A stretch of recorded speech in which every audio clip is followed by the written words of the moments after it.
Gentlemen, I don't travel much. There y'all are. Thank you so much for feeding us. I'll give you one of my favorite quotes from Willie Morris, who's a Mississippian. He wrote a dedication and he said, "God bless the ladies of the South who kept the farms and the towns running while their men died shoeless in the snows of Northern Virginia." And my boys, my Ole Miss boys, fought in Army Northern Virginia. So God bless y'all for who you are and what you are. Women are special. It's taken me a long time to figure that out. I appreciate my mama. So thank y'all so much for what you did for us tonight. God bless you and thank you.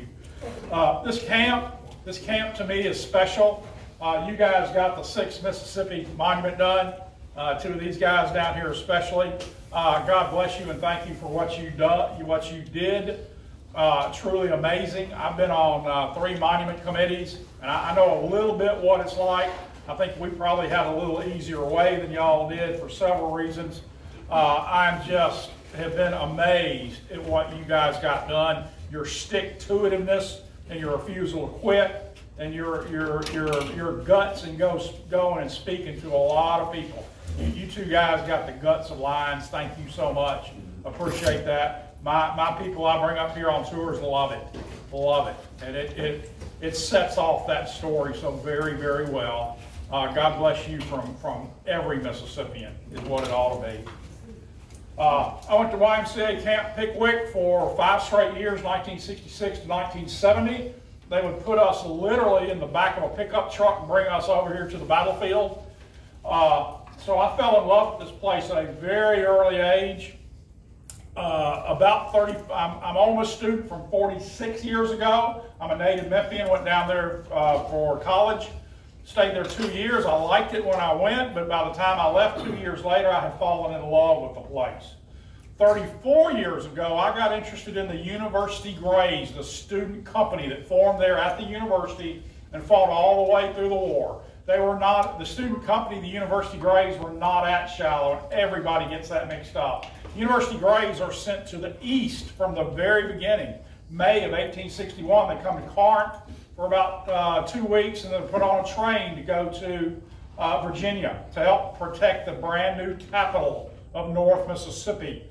The state of Mississippi, because it's a Mississippi president, the state of Mississippi feels like they need to send a lot of troops when Jefferson Davis calls for them. The state of Mississippi ends up sending at least 12 infantry regiments. To the east, they send 2 cavalry companies and at least 1 artillery battery. I'll pick on the state of Tennessee. I'll make y'all mad at me probably. State of Tennessee only sends 2 regiments to the east. They don't feel that pull that Mississippi does with a Mississippi president of the Confederacy, Jefferson Davis. So Tennessee doesn't feel like they need to. And God bless those Tennessee boys, they get to stay here at home and fight. Those Mississippians were miserable reading the newspapers, seeing what was going on back in their state, being ravaged by Sherman and Grant and others, and they're stuck up there in Virginia. Let's see. I'm going to tell you, I'm not going to talk so much about the University Grays tonight. I'm going to tell you about the Ole Miss boys here in this battle. There are 110 Ole Miss boys in 34 different regiments in this battle. So those Ole Miss boys are everywhere. Again, I'm Stark Miller. I run Miller Civil War tours. I give tours here. I give tours at Ole Miss. I give tours at Holly Springs. I give cemetery tours down there in Oxford, 2 large cemeteries. And I'm online. I'm on Facebook. I've got 26,000 followers on Facebook, which just amazes me every day. My mother Miller, my mother never dreamed that her baby boy would have anything like that, and yet due to the magic of the internet, I do. It just amazes me every day. I open up my computer and take a look at that page.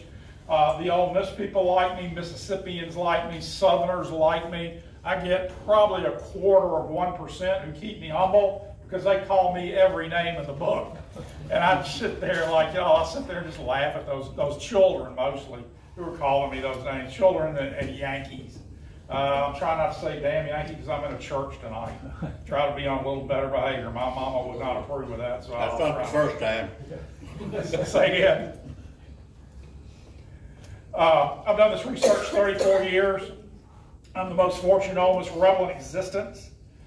research, write, tour, speak on the original Ole Miss Rebels. I've been historian for the 11th Mississippi Memorial Committee, started by Dr. David Sanson. We marked Gettysburg with a statue and a forward marker to show that the University Grays went as far as anybody else did in Pickett's Charge. They went all the way to the famous wall and to the Bryan Barn. University Grays claim to fame. They're a student company, one of about 10 in the whole war.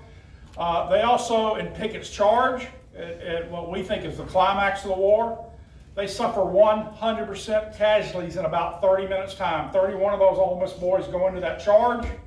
14 are killed, 17 are wounded. That is 100% casualties.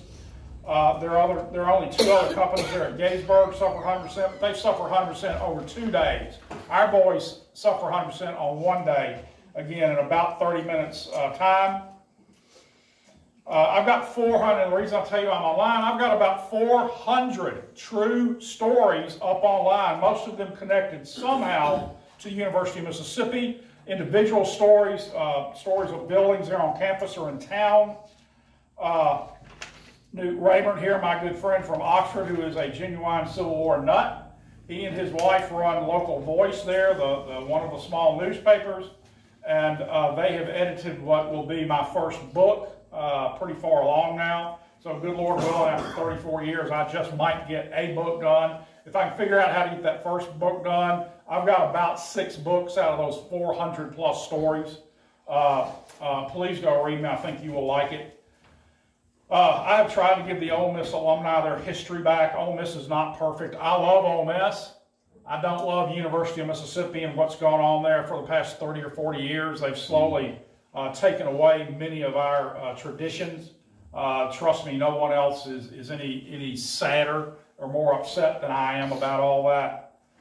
I've tracked down the University Grays. I've tracked down so many of the alumni. Let me give you a few statistics here quickly.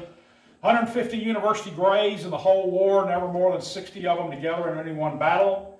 Of the 150 Grays, 1/3 of them, 50 of the 100 are killed, as we Southerners say, killed dead. Of the 100 survivors from the University Grays Company, 63 are wounded anywhere from 1 to 6 times. And yeah, I've got a boy wounded 6 times. I have 4 14-year-olds, 4 16-year-olds, 7 17-year-olds, and the 18 and 19-year-olds I don't even count. But I've got boys who go to war. The student body in 1860-61, 225 of them. I'm crazy and obsessed. Every winter I'll try to do 1 to 3 large research projects. So I sat down and I looked at with a modern thing called Fold 3 and the service records that are all online now. I sat down one winter about 2 years ago and I went through every single student in the school year of 60-61. The freshmen, sophomore, junior, seniors, and the law school boys, because lawyers are human beings too. My father was a 60-year attorney. But out of those 225 kids, I can now I have documented that 23 of those Ole Miss kids, 223 out of 225, served for the Confederacy, anywhere from a month to all 4 years. About at least 11% of them are killed. There's a saying about the war here in the South, a rich man's war and a poor man's fight. I don't know about Virginia, I don't know about North Carolina, South Carolina, Alabama, or anybody else, but by golly, in the state of Mississippi, I deal with some of the wealthiest boys from the wealthiest families in the whole state right there at University of Mississippi. And I've just told you 99%, over 99%, 223 out of 225 go and fight for the Confederacy. So those well-to-do boys absolutely went and fought. They die in huge percentages. 27% of that student body, 27% of those 225 are dead after 4 years' time. There are 2 of them that don't fight, and one of them is a Yankee. We count him as not fighting. He's our Ole Miss Yankee. I'm sure he was very popular at class reunions. The other one we just can't find. So 2 kids out of 225, we know one's a Yankee and one we can't find. But 27% of that student body was killed. This is how I'll make it personal to people there on campus and to the liberals there today. I tell them, you know, we've got about 20,000 students on campus right now today. If I could look in my crystal ball and guarantee you over 5,000 of those young people died within 4 years, and I don't care if it's a meteor strike or a disease way worse than COVID or a war, but over 5,000 of those young people are going to be dead in 4 years' time. Do you think we might put up 1 or 2 monuments to them? And they'll kind of look up in the sky or look down at their feet and they'll say, well, yeah, we would. I said, that is all those ladies in Lafayette County did in 1906 and 1907.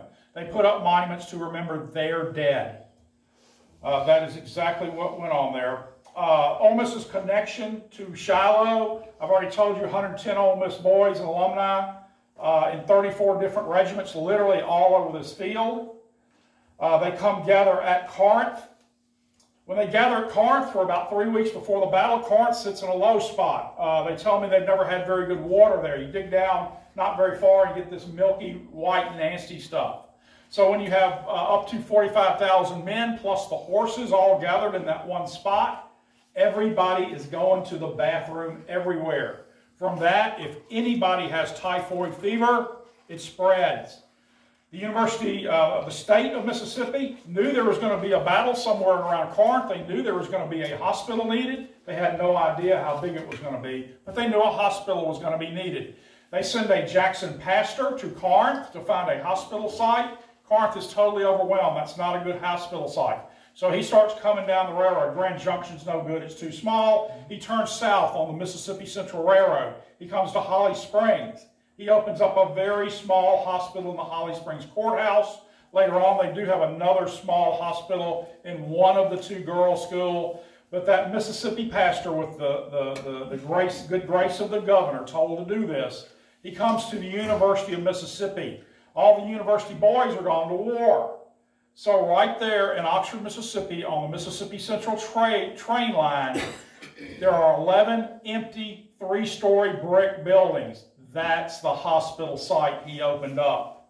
Before Shiloh takes place on April 6th and 7th through those 3 weeks, University of Mississippi has right at 1,000 boys shipped to it, most of them with typhoid fever before the battle even starts. Once the battle starts on April 6th and 7th, with 23,000 casualties on both sides, roughly evenly distributed, Ole Miss starts getting 1 to 2 trainloads a day of wounded boys. A few of them arrive dead, a few of them arrive unconscious, but 2 trainloads a day of 100 to 150 wounded young men. They are totally overwhelmed there. They put 1,000 men in the buildings. The wounded go into the 11 3-story brick buildings.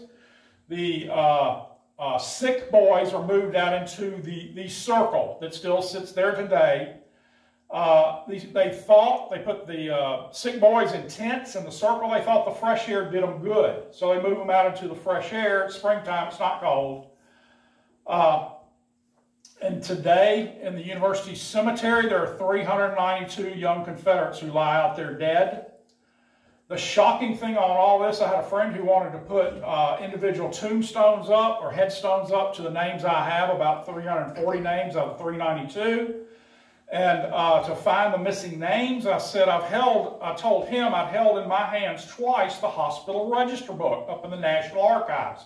I requested it 3 times. They never got it to me. They're not bad people up there. They're way overworked. So I went to the head of the Ole Miss Archives, Jennifer Ford. I said, Jennifer, that's our hospital out there on our property. We need to know all the names. And the register book is up in the National Archives. She tried 3 times to get it out of them. She couldn't do it. I have a friend who is a Civil War Trust board member. I told him to do this, and he sent a, quote, $500 an hour lawyer over there who was doing this for the trust for free. But he sent him over there, and he told the National Archives, I must have a copy of this book today for a client. It took him about 3 hours to copy it. It's large format. He got it copied. And I wouldn't let him mail it to me, so I went down to South Central Mississippi to pick it up from him one day. Sitting at an event he was putting on at a picnic, I started going through that copy of that book. I started looking for the dead boys on the far right-hand page. The train loads start about April 8, 9, and 10. probably April 9 and 10. It takes a while to get the car, then get shipped down. That book, when I got to April 10, there were no more names included in the book. The book was blank. If you know what I know about the hospital, 2 trainloads a day, totally overwhelmed. The women and the old men there, all the few doctors, 12 of them, and all the nurses, they were absolutely overwhelmed with human beings dying right in front of them that they can't do anything for. They quit even writing their names down. That shocked me. I wanted to sit there and cry, and I would have done it if I hadn't been in front of a bunch of people at a picnic. That broke my heart. I couldn't believe it. So we still don't have quite all the names. I had an older lady who I write with. I get to talk to some great Ole Miss alumni, generally very, very good people. Again, most fortunate Ole Miss Rebel in existence because I get to do this work almost every day. She said, Stark, when I was a little bitty girl, my father took me out to the university one summer, and he walked me into the chapel. The chapel's one of the 11 buildings that still stands used as a hospital. My father walked me in there and showed me the blood stains on the floor. Most of you have been to Franklin and seen the blood stains up there. Unfortunately, that chapel's been redone 2 or 3 times, and there are not any blood stains there any longer. Again, same thing as Carrington or at Franklin. Let me tell you some individual stories of some of these Ole Miss boys, and tell me when I need to stop. Please do. I'll talk to you all night. Don't let me do that. Give me time. Somebody give me a time, please. Nobody wants to give me a time. I know what time it is now. Please tell me when to stop. We don't care. You don't care. 12:30. Start falling asleep. Start throwing things at me. I'll stop. Y'all give me maybe 20 more minutes. Oh yeah. Oh yeah. Okay. Yeah. All right. All right. I generally wear out my welcome. Colonel Hugh D. Greer, University of Mississippi class of 1856, Lebanon Law School, law class of 58, is in the 38th Tennessee. I've got boys at Ole Miss from Tennessee, Louisiana, Alabama, Mississippi, of course, and some Arkansans. Colonel Hugh D. Greer, Ole Miss class of 56, 38th Tennessee. On the second day, on that Monday, on the retreat, about 3 p.m., and this is straight out of Old Guard in Gray that was published in Memphis, a book of biographies. Some of you have that, I'm sure. But on the retreat, they're at Shiloh Branch Bridge, right down from here. They had caissons they needed to get out over that little bitty bridge. They had ammo wagons. They had ambulances with wounded men in them. They were being pressed back to the south. The 38th was down there waiting for their turn to cross. And they were asked by General, as Hugh D. Greer said, you need to go back up the hill and you need to stop those Yankees and give us time to get all these things across that bridge. He said we had an average of 1 round per man. He said we were out of ammo. We had 1 round per man. They sent me back up with 300 or 400 Tennesseans. We went back up to the cemetery right here. We formed 20 or 30 steps north of the church across the little graveyard. General Cheatham walked out and gave them a short talk, said, remember today you are Tennesseans. Told them to fix bayonets. So they went out and formed and waited till the Union skirmishers got literally almost right on top of them. They rose, they fired their volley, they made a bayonet charge, and he says they chased those damn Yankees all the way back to the crossroads area. He said then they formed back in line and marched back in good order. He said when we got back we saw we had absolutely saved the wagons. Hugh D. Greer said he was wounded there that day and left on the field. He was captured. Since he was the ranking man in that charge, they took him to see General Sherman. General Sherman asked me a question. He said, why did y'all only fire 1 round at us and then charge us with bayonets? He said, General Sherman, that's all we had was 1 round per man. General Sherman General Sherman shook up, walked over and said, I must shake the hand of the man and congratulate you on being a member of such a gallant command. That is a personal story from Hugh D. Greer. Augustus T. Holmes, Ole Miss class of 1861. He's in the 2nd Confederate Infantry. Their bloodiest fighting is just on the other side of the road from the Bloody Pond on the first day. Augustus T. Holmes is wounded. And for years and years, I didn't know what that wound was, but he's put in a wagon. He's taken back to the railhead Corinth. From there, he's put on a train. He is taken back to his university being used as a hospital. It takes him 18 days to die in an overcrowded, overworked hospital. When I would go through the microfilm and scroll through the service records in the state archives or the National Archives, I was always doing university grades research. I wasn't worried about the Ole Miss boys at Shiloh or anywhere else. But when I finally got Fold 3 on a computer there at home, and I could look anybody up anytime I wanted to, Augustus T. Holmes was the first young man I looked up. I wanted to know what that wound was. Augustus T. Holmes had his lower jaw shot off. He's put in that wagon, taken back to his university hospital. It takes him 18 days to die in an overcrowded, overworked hospital. You know they had trouble getting food in him. They probably even had trouble getting water in him. He is buried today out there on that university campus at the cemetery that sits out behind Tad Smith Coliseum. This is why all this is personal to me. This is why Shiloh is personal to me. These personal stories. John C. Evans, 22nd Mississippi, is killed. He's killed out in the Sarabelle cotton field. The first Christmas after the war, and his body does not come home. He's buried somewhere on this field, I have no doubt. On the first Christmas after the war, his mother's a widow, and she is talking to a German professor named Hilgard about this strange custom they have in Germany of cutting down a live tree and bringing it into the house and decorating it, a Christmas tree. They weren't doing that in Mississippi anywhere in 1866 or 1865, the first Christmas after the war.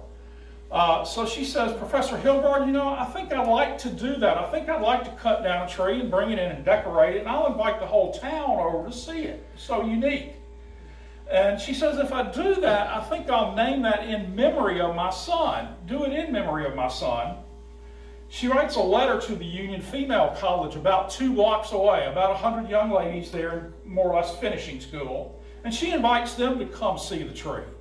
They write her an RSVP. They tell her, yes, we'd love to come do that, but if we do that, can that tree be in memory to all the boys who didn't come home back to Oxford and Lafayette County? And she very graciously says yes. That building today, as you go off the university, it's the very first house on the right. The university owns it today. They keep it up very well. And down to this day, it is known as Memory House. That is Memory House right there next to the university where that young man never came back home to. Let's see. And y'all well know the story of Sam Houston Jr. here. Shot in the Bible and then shot the second time in the groin. Bright blood is spurting out. The first night, and I'll go through it very quickly for those who don't. Sam Houston Jr., mama, he's going to war. His daddy doesn't want him to go. His daddy loses, Sam Houston Sr. loses the election for governor in 1860 on a second term. But his son is in a military school. He's joined up, and his dad's unhappy about that, but he's not going to stop him. So he's going to go visit his son before he's ordered away. And he gets to Corinth within 3 days to get here to fight. But his mama gives her husband an inscribed Bible. If he's going away to war, I want him to have a brand new Bible, so she inscribes it to Sam Houston Jr. from your mother. On the very first day, again on the other side, roughly over near the river, he's in hot fighting. He retreats that night, goes back to a Union tent to get out of the rain to find something to eat. And he reaches into his coat pocket, he pulls that Bible out, and there's a 69 caliber soft lead ball embedded in it.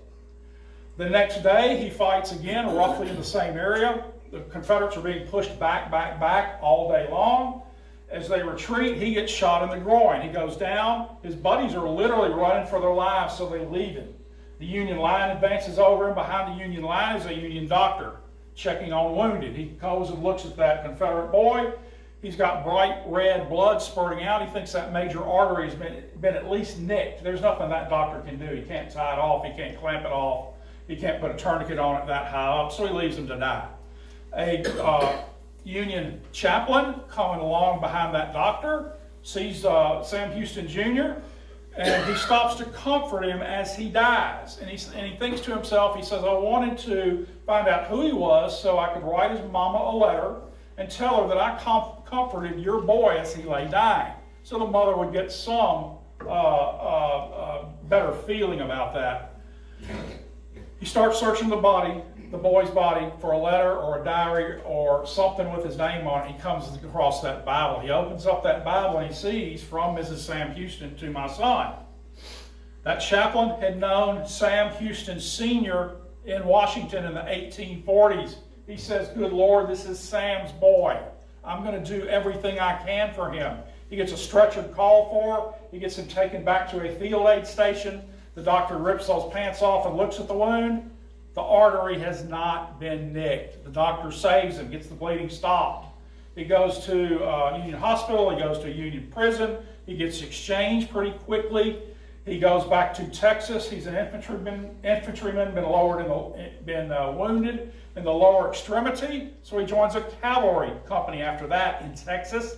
He survives the war. After the war, he goes to the University of Pennsylvania Medical College. He becomes a doctor for about 15 years. You know, he saved some people's lives. From there, after 15 years of being a doctor, he decides to be a writer, and he is. But the moral of this story to me is his mama saves his life 2 different times, even though she's not here, just because she gave him that Bible and inscribed it. And just a 1 in 10 million, 1 in 100 million story. Right here at the church, I have a young man, University of Mississippi class of 1859, and Mr. DeMary, you know that story well. It is, for any of you who don't believe it, it is in, go online and put in Sam Houston Jr. Shiloh. That story will pop up. The Bible still exists down in Texas. I have an Ole Miss boy from class of 1859. After he graduates in 59, he goes to New Orleans Medical School, becomes a doctor. I call him the happy killer doctor. He is Jephthah Vining Harris. He's in Brewers, Mississippi, Alabama Cavalry Battalion. He survives the war. Late in life, down in Key West, Florida, he writes a pension application. He's got to be exaggerating a little bit, but all I can do is tell you what he wrote. He said, I had the pleasure of fighting at the Battle of Shiloh, and I never spent a happier day. I fought as a sharpshooter the first day and killed 76 Yankees, all with single shots. I amputated arms and legs all the next day in the church. He's got to be exaggerating, but I have no doubt. I put that story up on a board one time, and the Yankee who ran it didn't like that. He said, Miller, the guy's a doctor. He's sworn to help people and to cure people, but he picked up a rifle that first day and went and killed people. I said, Miller, that's a terrible thing. So I wrote him back and I said, well, all I know to do is quote Nathan Bedford Forrest to you. War means fighting, and fighting means killing. He didn't like that explanation. He said, but he's a doctor. He killed people instead of healing them. I said, let me put it to you this way. His country, his state, and his town would later be invaded. I said, any young man who would not pick up a rifle and go to repel the invaders, to me, is less than a man. So that first day when he finds himself in a battle for the first time in his life, he does pick up a rifle and does go try and repel the invader. The next day he falls back on what he's trained for and he goes and tries to heal people. That's the man I call the happy killer doctor. Let's talk about Memorial Day, University Grays. And I hate to tell you, the bad news is I was elected the University Grays camp commander, which shocked me more than it did anybody else. Trust me. I told them we would all live to rue the day. We are about to have our Memorial Day, Decoration Day as I call it, on the May 14th, I believe. They're on Campus Cemetery. 19th. May 19th? That sounds good. We'll do that too. May 19th, I'm mixed up on my dates. 15th Mississippi charges through the Cerebel cotton field into the peach orchard and past the bloody road, past the sunken road and into the bloody pond. One of the members of the 15th Mississippi is a young man, class of 1854 at Ole Miss, named Whitfield Morton. He's from Columbus, Mississippi. This is the first major Western battle. Whitfield Morton and 2 other officers in the 15th Mississippi are both killed that day. They're the first men killed from that little town. Since they're officers, the colonel looks at a private or 2 and says, get here in the Union camps, get a Union wagon, find a mule or a horse, put those 3 bodies in the wagon. He must have known the 3 families or 1 or 3. He says, put those officers' bodies in a wagon, get them back to Railhead at Corinth, and see to it they are taken back to Columbus to their families. That's what those young men do. On a Sunday there, after the battle, they have a funeral service in the church for all 3 of them. Then they take them out to Friendship Cemetery, and they have 1, 2, 3 burials in a row for those 3 young men, those 3 officers. Whitfield Morton's sister is a young lady named Miss Matt Morton. She never marries, so they call her Miss Matt Morton. Miss Matt Morton lives literally 2 blocks from the cemetery. She goes to her brother's grave every single day. If flowers are in bloom, she puts flowers on it. If the leaves are falling, she brushes the leaves off. She makes sure that her brother's grave is clean every single day. In the spring of '66, she's out tending to her brother's grave one day, and she looks around, and there are about 40 Yankee graves there, and the Yankee graves are in horrible condition. She looks at some of the Confederate graves, and they don't have family members there in Columbus. They're in bad condition. So she goes back to her house, and she calls 2 of her friends over, and she says, we need to do something about cleaning up all these graves. With those 2 friends, they get others interested. They go out on a Sunday afternoon, and they clean up graves, and they decorate graves. That movement, now human beings have cleaned up and decorated graves ever since people have died, and especially after every war. These young ladies are the first in the nation that we know of to decorate both Union and Confederate graves. That got a little short 2-paragraph story in their local newspaper. That story spread to newspapers all over the country. It was found a Union poet who thought very highly of that story. He wrote a poem about it. That poem went viral back in the day, spread to magazines and newspapers. So I will stand here and tell you today there are a lot of towns that claim Decoration Day. I will stand here and tell you that we Mississippians, and I, absolutely claim Decoration Day for an Ole Miss boy who was killed here at Shiloh and his sister who loved him so very much. To heck with those other towns that claim it. None of them cleaned and decorated both Union and Confederate graves. Let's see, I'll try to get finished up with 1 or 2 others. I'll do another one locally here. Good Lord, I love the 6th Mississippi. Y'all know that. Some of y'all do too. 3 charges, 425 men, 300 killed and wounded, 70%, 70 color bearers, including Colonel Thornton. Mississippi Monument gets put up thanks to y'all and because of those boys. One of the senior captains, the colonel, lieutenant colonel, and major all killed or wounded. So one of the senior captains, the senior captain left, is a boy named Al Y. Harper. He's University of Mississippi class of 1857, law school class of 60. He gathers, there are 125 survivors from those 3 charges. He loses, he's a senior officer left, he loses about 65 of those young men out of the 125. About 65 of them sit down on the ground and start crying. They go to a Yankee tent and find something to eat, or they turn around and just head back to Corinth. I have never been in a major battle. I've been shot at one time in Memphis, and I promise you, I did not like it. So anything these young men did here or didn't do, especially in their very first battle, if they turned around and head back to Corinth or sat down and started eating or sat down and started crying, I do not blame them for anything they did or didn't do. They did things I've never had to do in my life, so God bless them. But those 60 men who stuck with Al Y. Harper, the ranking officer left in the 6th Mississippi, they go into a 4th charge on the sunken road about 1 o'clock or 2 o'clock that afternoon. So my Ole Miss boy goes into 3 charges himself, leads his company, and then he leads the survivors into a 4th charge that day on the sunken road when a large amount of men go across and charge there. That is hard for me to imagine. I've spent 34 years trying to understand these young men, and I still don't. I'll give you one more story, let y'all get out of here, let y'all go home. Let's see. Yeah, here we go, one last story. 2nd Tennessee, and again, it's close to here. Charges up the ridge below Shiloh Church. They make 2 charges up that hill. Ole Miss boy named William T. Driver. He has the Hunt Phelan house, was to be his house. He's killed later in the war, but William T. Driver is a captain of one of those 10 companies, class of 61.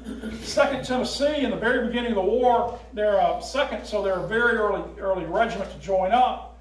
They're sent east, and they fight at 1st Manassas. They're way over on the Confederate right at 1st Manassas.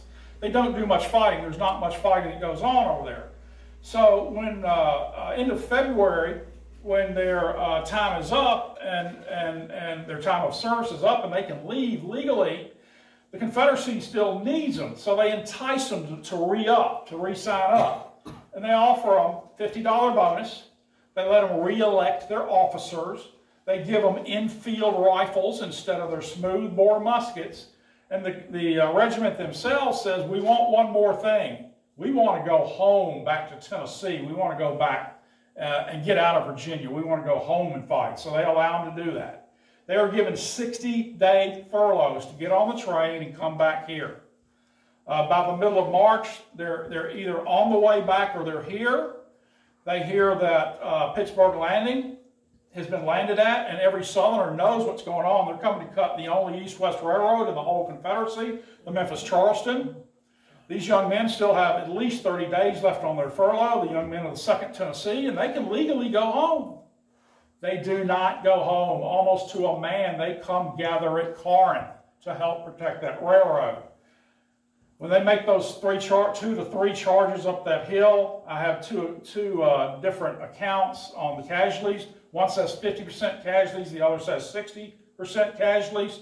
The young men who were killed trying to go up that hill, many of them had their furloughs in their pockets when they were killed or wounded.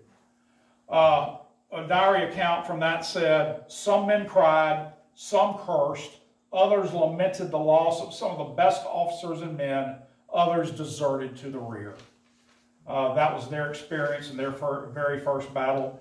All those guys could have legally been at home, and yet they would not go home when their country and their state were invaded.